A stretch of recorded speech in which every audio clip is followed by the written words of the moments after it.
Assalamualaikum warahmatullahi wabarakatuh. Selamat pagi, salam sejahtera bagi kita semua. Perkenalkan, kami dari kelompok 7 Anatomi dan Fisiologi Manusia akan mempresentasikan Cerumen Nose Glands and Mammary Glands. Perkenalkan, saya Rekrin Aini Alkiptia dengan NIM 2361398 dan anggota kelompok saya. Perkenalkan, saya Resal Zara Faroji dengan NIM 236131110. Saya Reina Salsabila Putriani dengan NIM 236131113.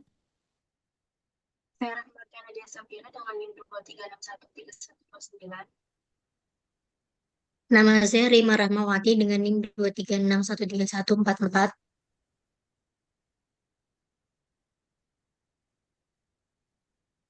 Sistem integumen terdiri dari kelenjar cerumen dan kelenjar mamae.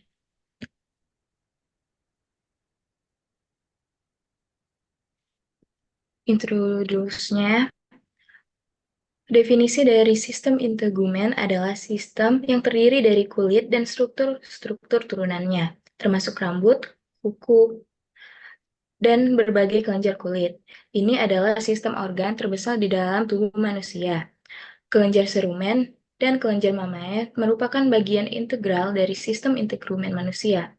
Kelenjar cerumen terletak di sepertiga luar saluran telinga dan berfungsi menghasilkan cerumen atau kotoran telinga yang berperan penting dalam perlindungan telinga. Sementara itu, kelenjar mamae berkembang terutama pada wanita dan bertugas menghasilkan air susu ibu atau ASI untuk nutrisi bayi. Baik, untuk kelenjar cerumen kita awali dari anatomi dan lokasinya. Kelenjar cerumen adalah kelenjar apokrin khusus yang terletak di lapisan dermis kulit saluran telinga luar, terutama di sepertiga luar saluran telinga. Kelenjar ini biasanya berukuran 1-2 mm dan tersebar di antara folikel rambut dan kelenjar sebaceus. Dari komposisi cerumen tersebut, cerumen mengandung lipid, peptida antimikroba, dan berbagai protein yang berperan dalam pertahanan telinga. Komposisi cerumen bervariasi antar individu dan dipengaruhi oleh faktor genetik. Sifat antimikrobanya, cerumen ini memiliki sifat asam, pH-nya sekitar 4-5, dan mengandung lisozim yang bersama-sama memberikan perlindungan terhadap bakteri dan jamur. Beberapa penelitian menunjukkan bahwa cerumen efektif melawan berbagai patogen umum yang dapat menyebabkan infeksi telinga.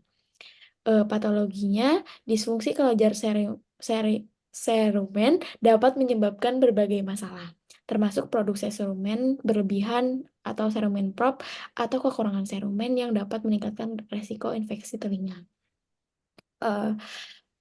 Kelenjar cerumen terletak di dalam kulit saluran telinga eksternal. Fungsi utamanya mereka adalah menghasilkan cerumen atau lilin telinga yang membantu melindungi telinga dari debu, benda asing, mikroorganisme, dan dehidrasi. Kelenjar ini adalah kelenjar apokrin yang dimodifikasi yang bersama dengan kelenjar sebaceus menghasilkan cerumen dan kotoran telinga. Cerumen yang dihasilkan oleh kelenjar cerumen memiliki sifat bakteriostatik dan fungistatik yang berarti dapat menghambat pertumbuhan bakteri dan jamur di saluran telinga. Kelenjar cerumen sejenis kelenjar keringat, mereka berbeda dari kelenjar ekrin atau kelenjar keringat biasa karena mereka ini mengeluarkan sekresi yang lebih tebal dan berminyak. Selanjutnya, fungsi kelenjar cerumen. Cerumen membentuk lapisan pelindung yang mencegah masuknya benda asing, debu, dan mikroorganisme ke dalam telinga. Sebagai pelembab, cerumen membantu menjaga kelembaban kulit saluran telinga, mencegah kekeringan dan iritasi. Antimikroba, cerumen memiliki sifat asam yang membantu mencegah pertumbuhan bakteri dan jamur di saluran telinga.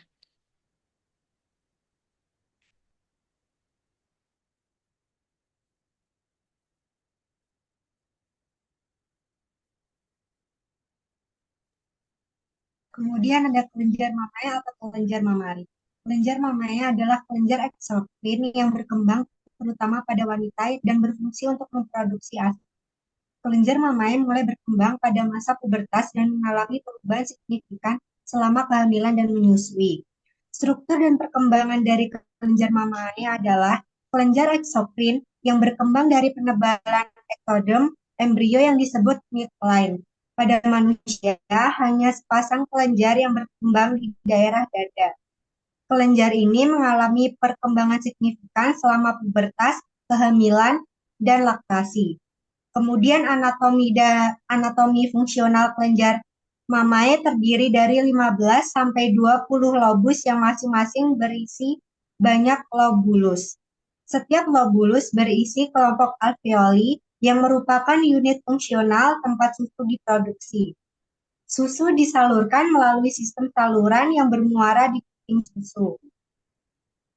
Produksi susu diatur oleh interaksi kompleks hormon-hormon, terutama prolaktin dan oksitosin. Prolaktin merangsang produksi susu, sementara oksitosin menyebabkan kontraksi sel-sel mioepitel di sekitar alveoli untuk mengeluarkan susu. Susu ibu mengandung campuran unik nutrisi dan faktor imun yang disesuaikan dengan kebutuhan bayi. Komposisinya mencakup laktosa, lipid, protein, termasuk kasein dan protein whey, mineral, vitamin, dan berbagai faktor bioaktif. Next.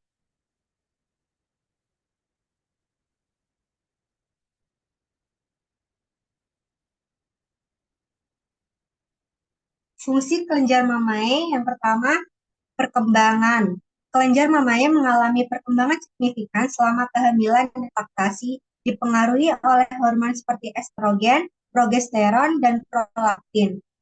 Yang kedua, produksi ASI. ASI mengandung nutrisi penting, antibodi, dan faktor pertumbuhan yang diperlukan untuk perkembangan bayi, serta membantu melindungi bayi dari infeksi dan penyakit. Yang ketiga, perlindungan. Kelenjar mamae melindungi jaringan payudara dan organ di sekitarnya. Jaringan adiposa di payudara membantu meredam benturan dan kulit payudara bertindak sebagai penghalang fisik terhadap bakteri dan zat berbahaya. Kemudian fungsi imunologis, selain nutrisi, kelenjar mamari juga menghasilkan berbagai komponen imun termasuk imunoglobulin, terutama IgA, leukosit, dan faktor antimikroba seperti laktoferin dan lisozim yang memberikan perlindungan imun pada bayi.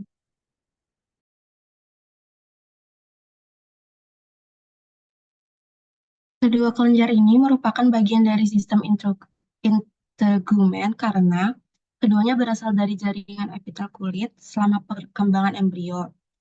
Berfungsi seperti kulit, kedua kelenjar ini memiliki fungsi perlindungan terhadap infeksi dan faktor lingkungan, dan keduanya merupakan modifikasi khusus dari kelenjar kulit untuk fungsi tertentu.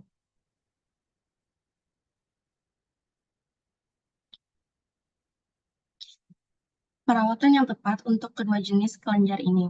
Untuk kelenjar serumen, pembersihan telinga yang tepat dan menghindari penggunaan cotton bud yang berlebihan dapat mencegah masalah. Dan untuk kelenjar mamae, praktik seperti breast care, pijat oksitosin, dan konsumsi nutrisi yang tepat dapat membantu meningkatkan produksi ASI.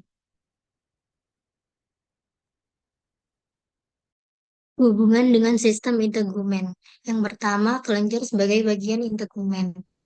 Baik kelenjar seraminous maupun kelenjar mamae merupakan kelenjar khusus yang berkembang dari epidermis embrio dan karenanya dianggap sebagai bagian dari sistem integumen. Yang kedua, peran dalam fungsi protektif.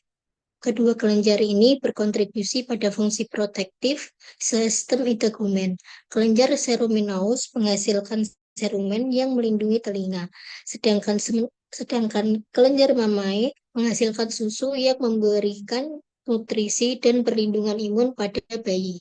Yang ketiga, modifikasi epitel. Kedua kelenjar ini merupakan contoh bagaimana epitel kulit dapat bermodifikasi untuk melakukan fungsi khusus. Ini menunjukkan fleksibilitas dan adaptabilitas sistem integumen.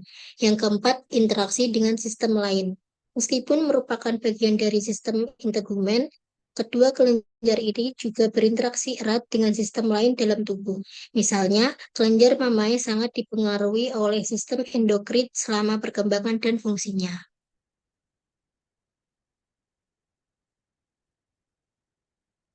Kesimpulan, kelenjar serumen dan kelenjar mamae berkontribusi pada fungsi protektif sistem integumen. Kelenjar seruminous menghasilkan serumen yang melindungi telinga, sementara kelenjar mamae menghasilkan susu yang memberikan nutrisi dan perlindungan imun pada bayi. Meskipun merupakan bagian dari sistem integumen, kedua kelenjar ini juga berinteraksi erat dengan sistem lain dalam tubuh. Misalnya, kelenjar mamae sangat dipengaruhi oleh sistem endokrin selama perkembangan dan fungsinya.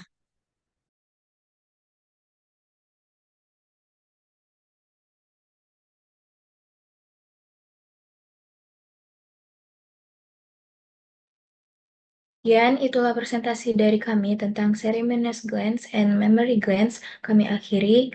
Assalamualaikum warahmatullahi wabarakatuh.